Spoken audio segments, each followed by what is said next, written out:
Hello and welcome to the Pivot Leadership Podcast. We're here to explore the intricacies of leadership, explore the science behind it, and hopefully learn a few things along the way. I developed the Pivot Leadership Framework to help change work environments for the better. Pivot uses neurological science to help leaders understand their colleagues and analyse their own feelings and responses. All in all, we aim to enhance mental well-being, improve performance, and benefit everyone involved. So what does pivot mean? Well, to pivot, you need perseverance, inclusion, value, optimization, and trust. With my guests, we'll unpick these principles and discuss how each one is vital in building strong leaders. On today's episode, we're discussing inclusion.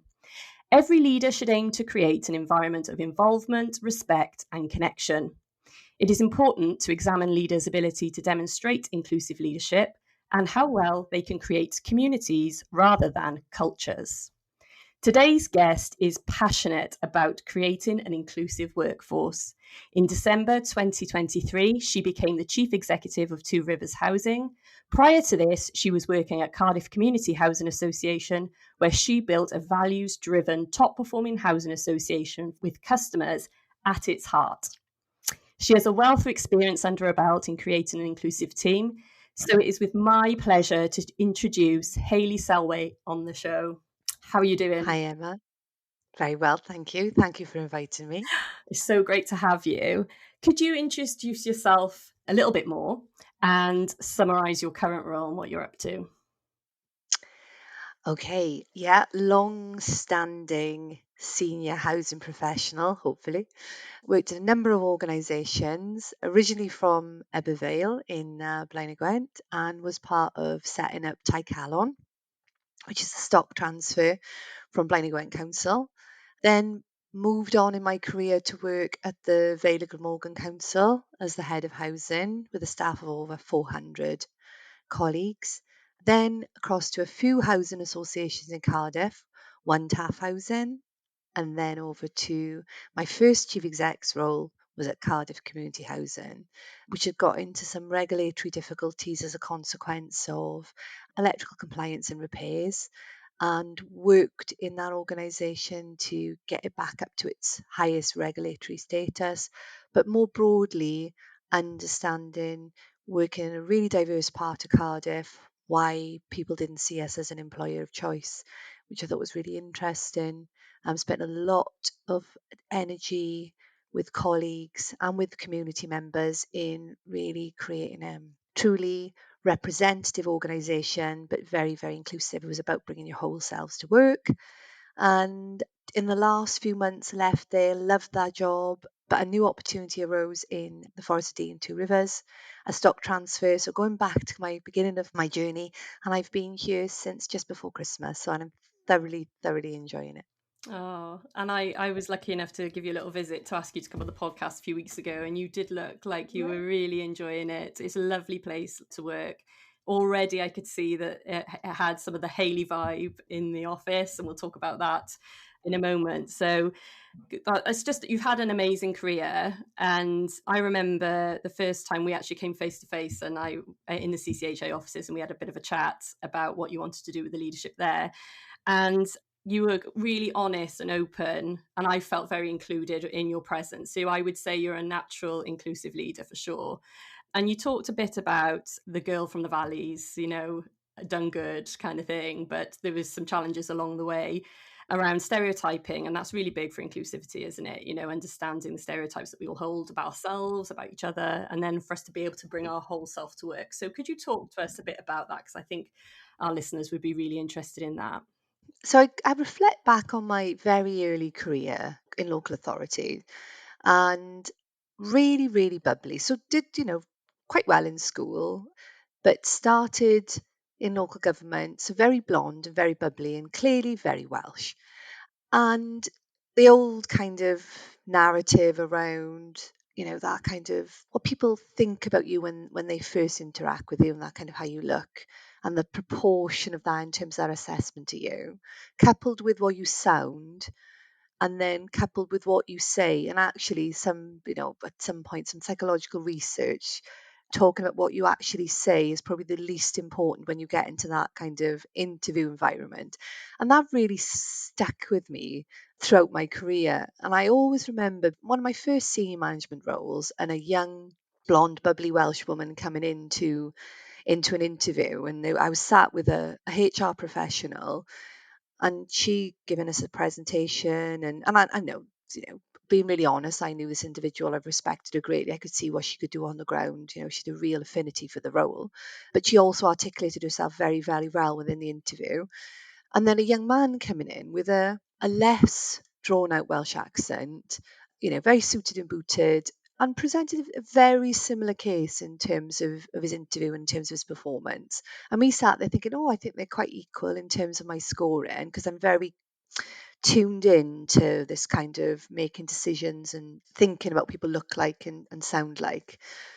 And the HR professional saying, "Oh well, it was definitely him. He, 100 times better than the bubbly blonde Welsh candidate." And I just thought, yeah, there we are. That happens. That happens. Just very different from the accent and the presentation and the kind of, that kind of weird word gravitas that we all kind of cling on to, which I'm really unclear what that means in a modern working environment. But I have fallen foul of falling into those kind of categories. One of the things I try and do within any organization I work in is embrace everybody bringing their whole selves to work. It is fundamentally part of my DNA. We all come with a very different personality profile, and we don't want everybody who's jazz hands or everybody who's really detailed. The best teams have a bit of everything. But what was really where I trip up is knowing the environment in which I'm working, and sometimes those decisions and conclusions can be made of you. So in previous roles, I have dyed my hair brown in order just to take something off in terms of the glamour of kind of the blonde, bubbly nature, to bring a bit more of a seriousness to very senior roles. And that's a real indictment of me, because actually it fundamentally goes against what I believe. But whilst we're trying to create organisations that are wholly inclusive, that wholly understand the worth of these different personality types and what we all bring to work on a daily basis, I have fallen foul of kind of being a complete hypocrite. Well, I don't think it's a hypocrite. I think it's a bit of a wow moment, really, because I think you had to have probably gone through that to then really have empathy for what inclusivity is all about. And if you haven't been touched in that way, in some shape or form, I think it's hard to show the empathy for these types of issues, I suppose, that people face, to be accepted in the workplace. Yeah, and we've done quite a bit of work. We're doing work here now in my current organisation, but certainly we did a lot of work at CCHA, really starting to completely strip back the recruitment and retention process. Again, recruitment in terms of using interviews is all about getting people who can speak really, really well under pressure. They can think on their feet. There is only a small chunk of people who are good at that stuff. Like I am, I'm quite good at being able to kind of really think on my feet in terms of questions and bring examples forward really quickly. But that isn't for everybody. And actually, some of the roles that we employ for don't need that. That isn't a skill set I'm looking for. If you think about a gas engineer, why do I need them to give me the best interview ever? Actually, I have no interest in them, coming and jazz hands, being able to blow us away with like the exemplary answer. What I need is them to be thoughtful, to understand how things work, to be really pragmatic in terms of the way that they're dealing with it, and actually to be able to service a gas boiler. So we really need to rethink this stuff. And in order for us to be the best organisation we can be, giving out things like interview questions beforehand, having more skills based assessments, just really thinking about horses for courses. Because unless we completely change our approach to recruitment and retention, we'll end up with again a load of really good talkers we can stand in front of a group of people and give out a great presentation, but actually can they do the job we're employing them to do? Yeah. Yeah. And that whole, I think I love that, that's this interesting thing about your leadership, I think, is that you have the strengths that fit most of these profiles that to do really well, but you always see the other perspective. And I think that's actually really neat in leadership and is very pivot, and on everything we try and teach on the Pivot Leadership Program about looking at the other perspective. And you just ooze that. And when you talk about, we need to rethink this, I then start to think about all the things that you have rethought and that I know about. So I've made my little notes here. We've got munch bars and grub hubs in your workplace, and we'll talk about what that means around inclusivity. There's pathway to board that you've been a big part of, grow your own, and the one team ethos. These are all like hashtags, strap lines that you're rethinking. And I know there's more. That's just my small list. What is it about you that kind of drives that? Because all of your innovation is really based on inclusivity. So where does that really come from for you? Because I find it so interesting that you do that so naturally. Was probably being part of a Valleys community. It's probably seeing lots of young people and older people actually in the valleys where those horizons and aspirations have been stripped out. And back in the day, from a coal mining and steel industry area, there were lots of really great jobs for predominantly men, but actually some decent jobs as well for women, probably not as good as the jobs that were there for the guys. But then that all kind of being pulled away and lots of people being kind of rudderless. So that's probably where it started from in terms of embracing the brilliance, untapped brilliance that we have within valley communities and creating horizons and opportunities that way. Because for me, most people just need a bit of belief. When I was at Tyke Hallam, we did a brilliant project called, I think it was with Construction Skills Wales, I think at the time, where we worked with some young boys from some challenging estates within Blaenau Gwent, and we gave them some construction skills experience. And just that little bit of investment brought them to life in terms of, yeah, well, I could do something like this. And not all of them finished the course and not all of them went on to do anything in construction, but some did. And just seeing that kind of progression and seeing that confidence in them come to life. And similarly, we did a bit of work with young mums from some of the neighbourhoods in Blaenau Gwent with, again, a support organisation within Tycalon and got them to come into the office and do some telephone surveys for us. And again, that sense of, you know, building that confidence for them to come in and put up, some work clothes on and actually step into the workplace just gave them that first step of absolutely I can do this. The work we did at CCHA was very different in terms of engaging with local communities that lived within that kind of Adamsdown, Splot, Bewtown area, which we were the predominant landlord. And it was so interesting to me on my first day at CCHA walking into an organisation and seeing it being predominantly white and knowing that at least 30% of the families we served were from ethnic diverse families, so Somali families, Yemeni families, Bangladeshi families, Afro-Caribbean families, lots of a beautiful, rich melting pot. And nobody wanted to come and work at CCHA. And I just thought, what is going on? Why are they not seeing us as an employer of choice? And there were a couple of things, and I think I mentioned to you before, there was a young lady called Amina who was a community member, and she was really clear that once we trust you as a landlord, we'll trust you as an employer, which I thought was really, really, really compelling. And secondly, you're not building homes for families like mine. Again, in the centre of Cardiff, lots of flats. Amina, married lady with 3 or 4 children, and we were not serving those kind of families in terms of who we were building for. So building that trust was fundamental to try and turn the curve around getting these amazing local people to want to come and work in what is a really good job. Housing associations are great employers. So when you talked about those projects, the kind of get into housing and the pathway to board and really reviewing the board makeup, it was all founded in, look, we are a good employer, come and work for us. And secondly, when you work for us, you know our customers, you know the language of our customers. All this has to be founded in exemplary customer service. They go hand in hand. You talk about, you create a brilliant culture, you create that community within your organisation, great services will ensue. The end game always has to be people want to come to live in a CCHA home, and now for me it's a Two Rivers home. Yeah, yeah, and we'll talk about how that's transferring over into Two Rivers in a moment. It just oozes out of you. When you say, it's almost in your DNA, Hayley, is what I'm picking up on. So I just like, I'm hearing from you about, the values, culture, and that belief, and having a community. And I wrote down sense of belonging, because when you were opening up opportunities, those people to have those jobs at that time, they just needed to step into that sense of belonging, and then they were off, and they could be their best selves and all of that great stuff.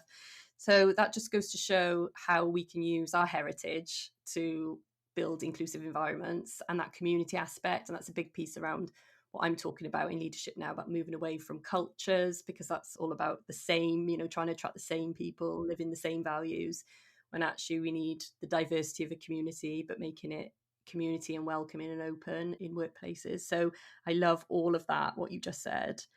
So let's talk about the initiatives then a little bit more. So Grub Hubs, talk to us about what that was about, because I know there's other leaders and organizations out there who want to do creative things, but they actually find this stuff quite difficult to bring to life. So some examples of how you've driven up inclusivity through your initiatives. So the Grub Hubs. So Grubhub is the name that my Two Rivers colleagues have named it. But when we were at CCHA, it was our munch bar.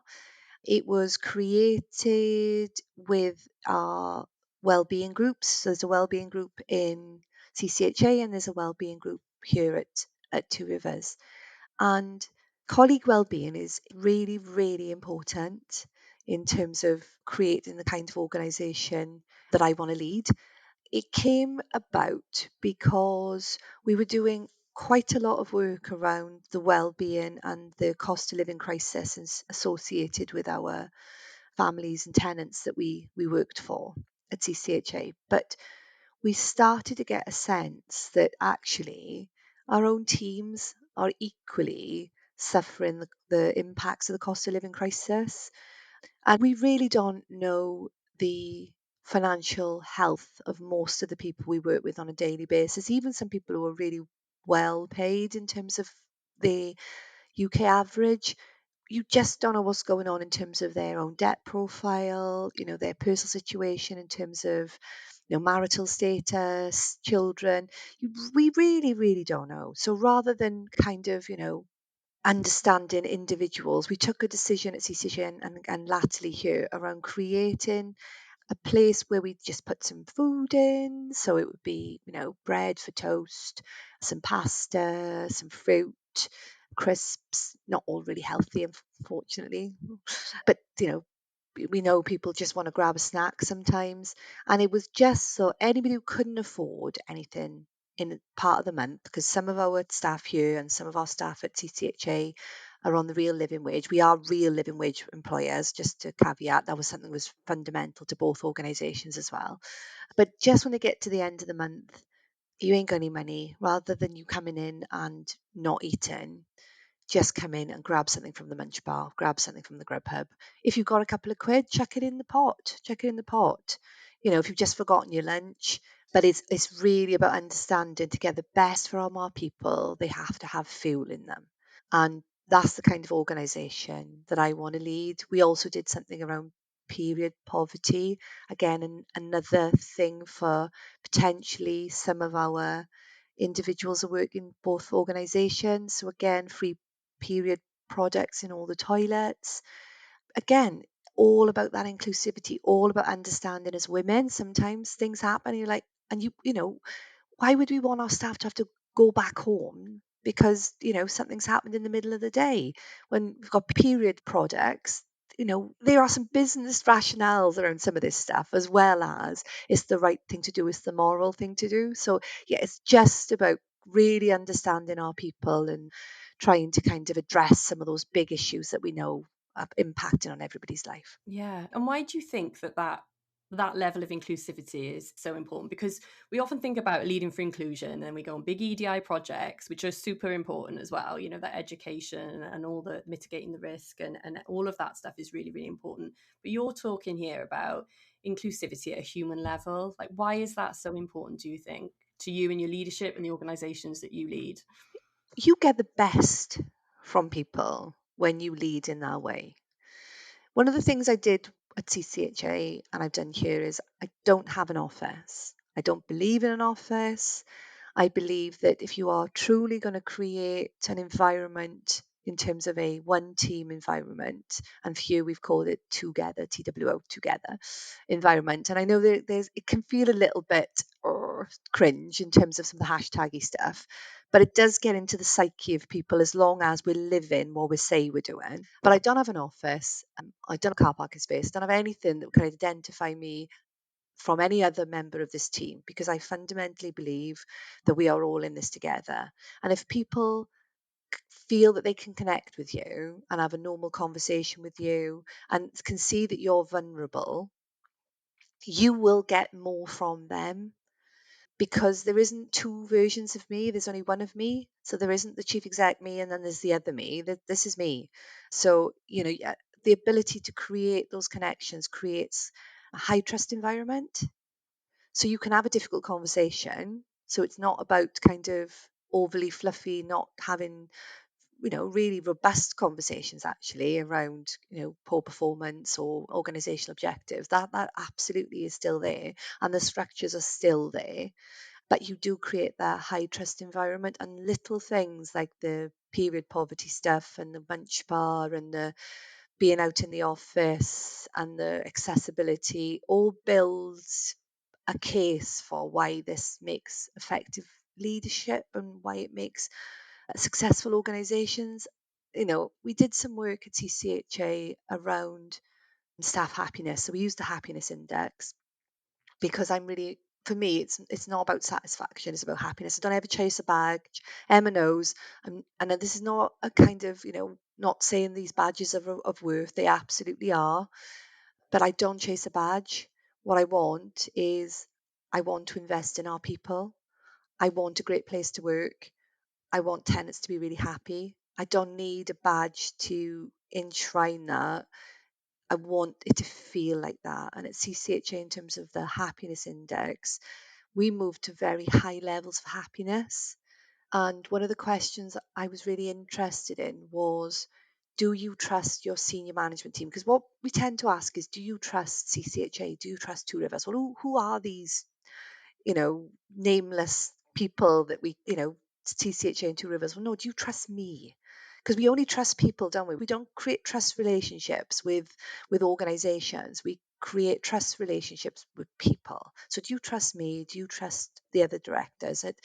And we haven't done that year yet, but at CCHA we got to like out of 10, 8.1, Amazing. which is phenomenal in Yeah. terms of the level of trust. And 86% of the team responded, because I was really, what I'd done with the team over those sort of 4 years with my colleagues was just to say, we're asking you because we want to know.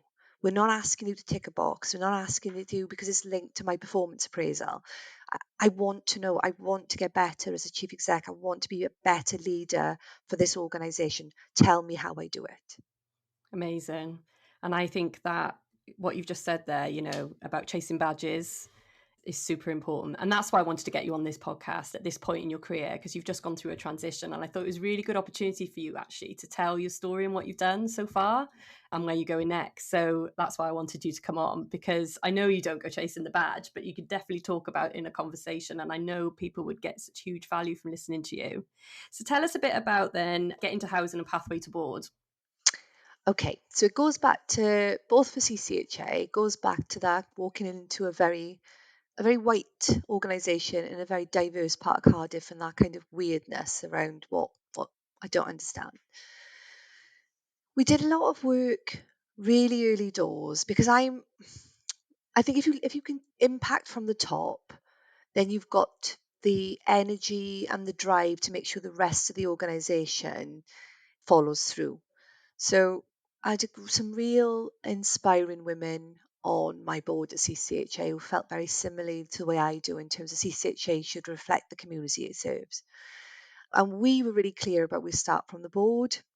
So we worked with a company in Cardiff called Acon Executive, because they'd worked with me around some director recruitment, and they really made the candidates feel like they wanted them to win. It's really important to me, whoever I work with, that they have the same values as we have in the organisation in terms of inclusivity, wanting people to win, getting the best out of people, seeing the different things people can bring to an organisation. So and they did a brilliant job for me on that recruitment. So I brought them in, and I was really clear with them, with my board members, of saying, right, our board, it's a very white board. I think we had one individual with a ethnic diverse heritage, which is weird, and we should be having more people that can talk the language or understand the life experiences of the people that we are serving. Because, as you know, for me, a board of a housing association is the custodians of the organisation. They're the people that sack me or appoint me, and they drive the culture, they drive the strategy, they're fundamental to the success of the organisation.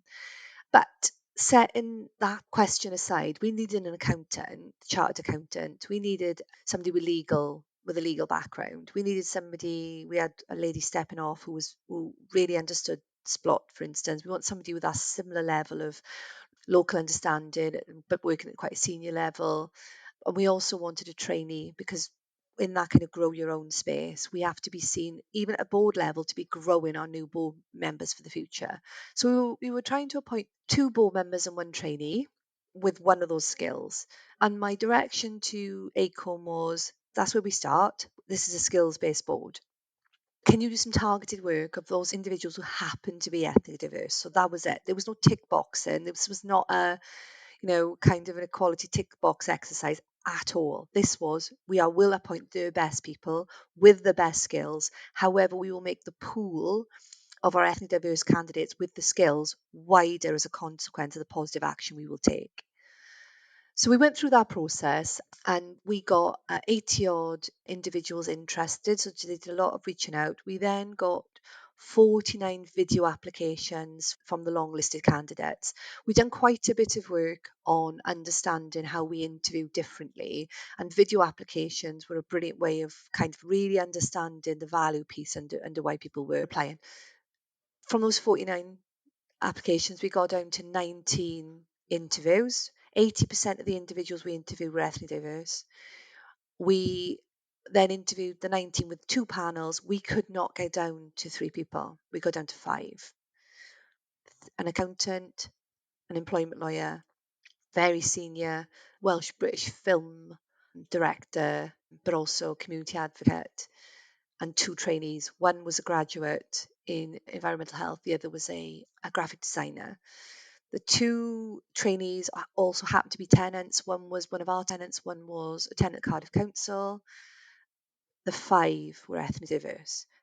There was no quota, there was no anything. Those 5 candidates were the best candidates. So we'd started our journey. Our board was 50% ethnically diverse, starting to drive that cultural change, which then made us think, right, okay, so what have we learned from this recruitment process? We've learned that those people are out there, so stop giving us that BS that, you skills or ethnicity, because that is a load of rubbish.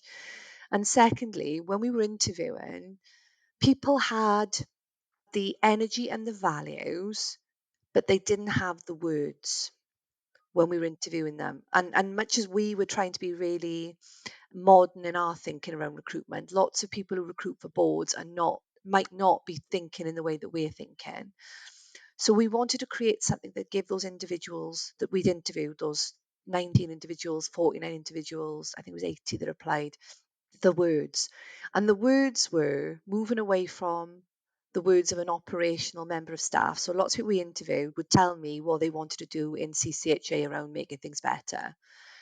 And I had to kind of say to them, well, that's not really your job. Your job is to be assured by officers that we are delivering what you set out as the strategy, and we are delivering what you want us to deliver. So those words are really important, because I think there wasn't a clear understanding of what board members did.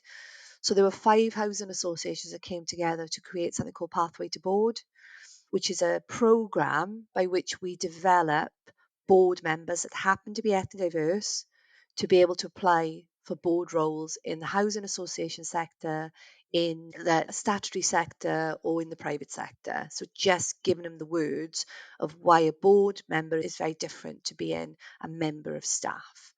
and that's been supported. So we got some CSR contributions from Centris on treasury management missiles, on internal and external audit, Blake Morgan on the legal role of being a board member, some experiential presentation from Hugh James in terms of a board member, Acorn come in and do some recruitment and training support, Academy Wales in terms of team building. It's a proper program to prep these individuals to be board members. And we are seeing our graduates now go on to sit on boards across Wales. So it's pathway. And then Get Into Housing was pulling individuals that had never worked in housing through the door to say, come and have a look at us. 16-week paid placement, funded in the first instance by the EU, part of funding from the EU. That clearly then came to an end. And we were so, so lucky to get Welsh Government and the Principality Building Society to put some money into that scheme to keep it going, with the contributions of, I think, is about 7 or 8 housing associations across South Wales. And that is in its second year now, and we are supporting 18 to 25-year-olds in terms of getting them through the doors of housing associations and seeing that this is a great opportunity for your career if you start in housing. And the first cohort, I think 31 out of 40 people got into roles as a consequence of getting into housing. That's insane. That's an insane uptake rate for an opportunity like that into employment, and the board statistics that you just talked about, and that journey. I have to say it's insane. And this is the kind of thing that, this is the thing that I wanted to kind of showcase and shine a light on in the show today, because the way that you can see this, it's like something you can really see, and you make it a reality. Inclusivity is it, and that's what it is. That's the magic ingredient. And then how you get momentum behind it and get other people included to make it happen and mobilize people is truly, truly amazing and so inspirational. So thank you for sharing that. And I know that other people will be listening and just thinking, wow, and how we can drive inclusivity internally, externally, with our customers, with our people, with just an audience, with our partners. It's absolutely a golden thread that runs through everything that you do. Finally, I just want to talk about your one team. So, the hashtag one team. I was lucky enough, very privileged to be part of bringing this to life with you. But can you talk to us about that? Because that really takes us right full circle back to leaders, what the whole ethos around one team was for you. Yeah, so I think leadership sometimes is poorly understood in organizations, and that potentially can be very hierarchical. We've all worked under the most amazing leaders in the past that have brought out the best in us. And we've also then learnt probably some of our best leadership lessons by working with those individuals that have not brought out the best in us. And I am really passionate about harnessing great leadership. And that is just being really clear about the difference between management leadership and the intangible nature of fantastic leaders, be it your kind of, extroverted leaders or those introverted leaders that are happily along supporting you and cheerleading you from kind of behind. I really wanted to explore that across CCHA. So, and at 2 levels. So, firstly, with your support, Emma, bringing together all our managers to get that real shared sense of what great leadership looks like, and to explore why we're all so very different and why that's so fundamentally important. And understanding actually that we can't be brilliant at everything, and we need to recognize some of that stuff in ourselves. So here at Two Rivers, I clearly am very extrovert, and You're not. so I know. I like to talk all day, but I'm quite kind of target driven in terms of wanting results. So I'm really really ambitious, but creativity, love kind of big picture stuff, whatever. Now you get too many of those around the table, and actually you will miss a massive massive chunk of detail that actually would have showed you that project isn't going to work. And similarly, you will have come out there with your big jazz hands saying what a great idea this is all going to be, when there's a group of staff sat there thinking, oh my goodness, what does this mean for me? I am going to be, fundamentally affected as a consequence of this idea, which I'm not absolutely bought into. Mm. What I've got as my foil here at Two Rivers, thankfully, is a woman called Carol. Now, Carol is the absolute opposite of me, which when I joined, I thought, hallelujah, Yeah. praise the Lord. Shout out to I'm not going to Carol. bank. I'm not going to, yeah, shout out to Carol. I'm not going to bankrupt the organization because she's going to pull me back and say, number one, come back, come back. But, but also, she's going to have the emotional intelligence to see what's going on in the room in terms of the individuals that actually potentially are very quiet and not buying into the kind of new big picture. That's what I wanted to explore with the pivot program. I wanted everybody around that table to see how brilliant they all are, but in a completely different way, that we don't all become Stepford wives, lots of Hayley Selways walking around all being jazz handsy and target driven. Actually, we appreciate that, yeah, there's a place for that, but actually there's so much more in terms of the composite, the bringing us all together. That's where the wins are, and that's the one team. Yeah. That's the hashtag one team. For you, that's the hashtag together. Is recognizing the whole is where we make the magic. And I also wanted, because we can be quite, there isn't a lot of movement sometimes in housing associations, I wanted us to grow our future leaders. Mm. So there's, as you know, there's two levels. So we've got this big piece with our managers where we come together and, we did come together at CCHA, and I think they still do, to look at that whole. But then also we start to do that piece of work with those aspiring leaders, those individuals that are, it shines out to them. They haven't got the leadership title, by the badge isn't on them, Yeah. but when they're in a team, someone's going and asking their advice all the time. Someone's always gravitating to them. They're always coming up with, sort of solutions. They're always questioning and constructively challenging different things. They are the next leaders, because organizations like Two Rivers and CCHA, we're never going to pay the most. We're never going to be able to compete with larger organizations that will pay 10, 20,000 pounds more than us for this very similar role. But what I want everybody to go from that organization with is, flipping heck, they looked after me there. They understood me. They grew me. I learned so much. I've become the leader I am because of the work that they did to support me in terms of my leadership journey. And yeah, they do go. And I love seeing those people go into their next role. But actually, they might come back when they get to their next level and think that was a good place to be. Or they may go and create their teams, their organizations with similar principles. And we create this inclusive movement across Wales and the UK. Yeah. And how inspirational is that?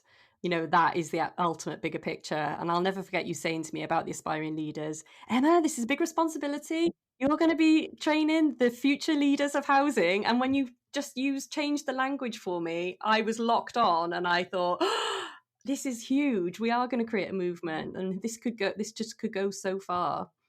Oh, Hayley, it's just so lovely to talk to you. And I'm really conscious of time, and I know you're super busy, so I'm going to have to let you go in a moment. But before you do, I want to just ask you, what are the future plans for your inclusive workforce? Have you got anything on the horizon that you're working on now? Where are you taking this next? Yeah, so bit of a one-trick pony. When I come in, it's a very similar model at Two Rivers now.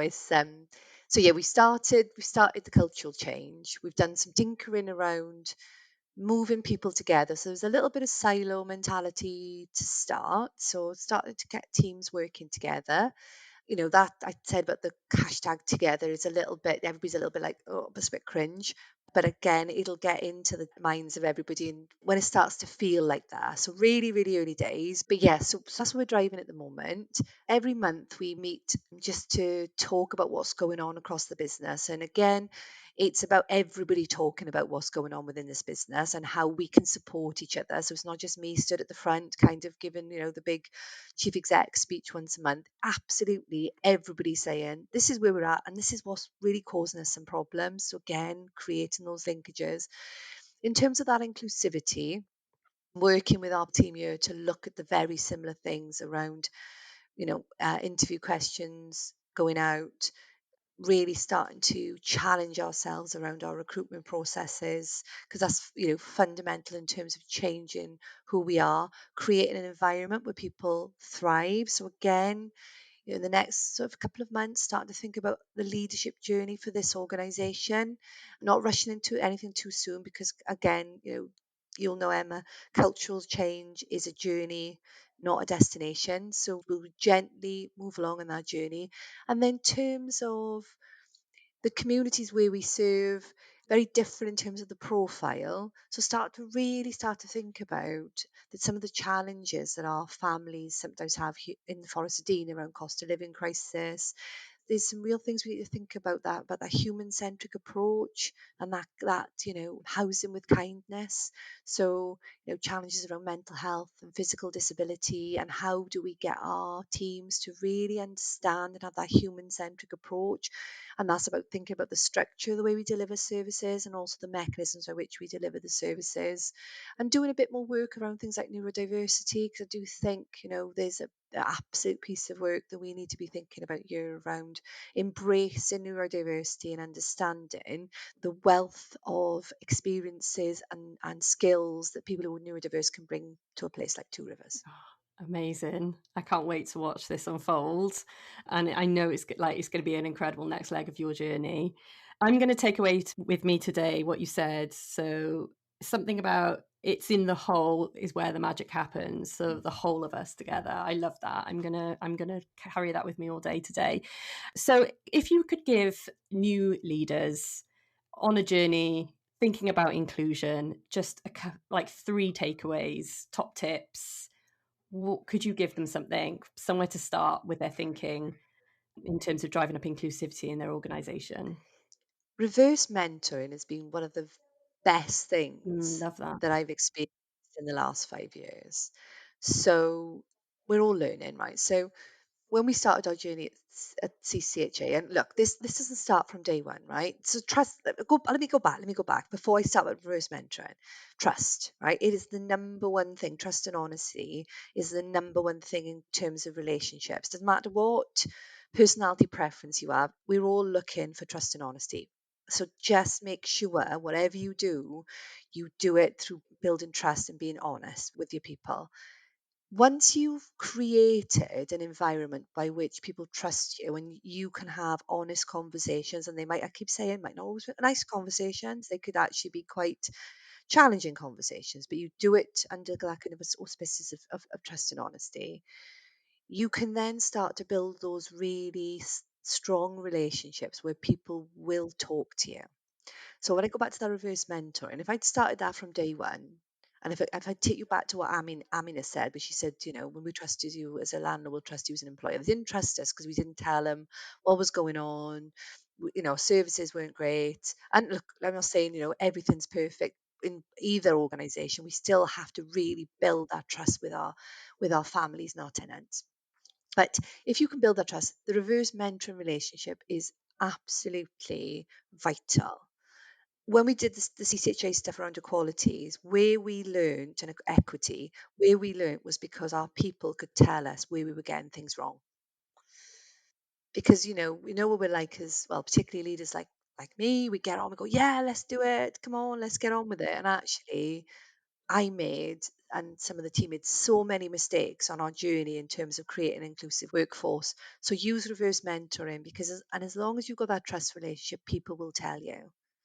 And thirdly, always do what you say. Yes. Don't be the leader that nods and yeah, that's a great idea. And you extract all this energy and enthusiasm, and then it just sits somewhere and you never deliver it. Look, I recognize if you're halfway through your leadership journey, your ability to impact on an organizational wide basis is really hampered unless you can get your chief exec and your directors and your board in the same mindset as you. But just start small. I've tended to do little micro cultures within organizations where I haven't had the absolute legitimate power to be able to oversee the in terms of the whole organization. Clearly have it now, megalomaniac as I am. But yeah, if you can create little micro cultures, it doesn't impact on kind of other cultures or whatever else, but actually create that sense that your team, this is the way you operate, Yeah. be unrelenting in that way. Because It will spread a little bit like plague if you're starting to get some really fantastic outcomes within your team. Maybe plague is the wrong word to use, really, but yeah, just after a global pandemic. But yeah, Yeah. we'll leave it there. No, they're great tips. They are super. Thank you so much. So if people want to search you up, Hayley, where could they find you? So I am on LinkedIn. Currently work for Two Rivers Housing Association, Chief Executive. I'm on LinkedIn. Just link in with me. Happy to talk, or send me an email at hayley.selway at number 2rh.org.uk. That's amazing. We'll pop your LinkedIn profile, your email, and links to your inclusive projects, initiatives that we talked about today in our show notes. Thank you so, so much for your time. I'm super, super grateful. You are my ultimate pivot leader, and I look forward to seeing you again soon. Thanks, Emma.